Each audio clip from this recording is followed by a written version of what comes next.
Hello guys, আজকে আলোচনা করব অ্যানালজি চ্যাপ্টার থেকে একটা মোস্ট ইম্পর্টেন্ট প্রশ্ন নিয়ে। তাহলে এই টাইপের রিজনিং থাকলে কিভাবে করতে হবে আমাকে দেখতে হবে। এই জিজ্ঞাসা, তাহলে এই জিজ্ঞাসার জায়গাতে কিভাবে কি আসবে।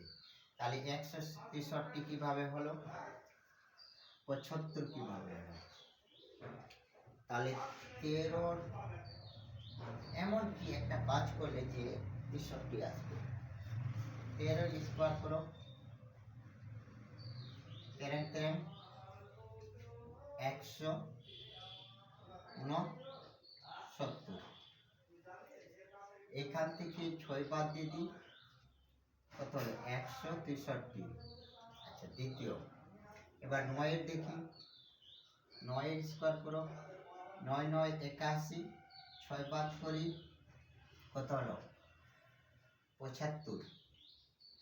তাহলে 11 করতে হবে, 11 স্কোয়ার, 11 11 121, 6 বাদ করো, কত হচ্ছে 11 থেকে 6 বাদ 5, চলে আসলো 1 1 115। Option number B.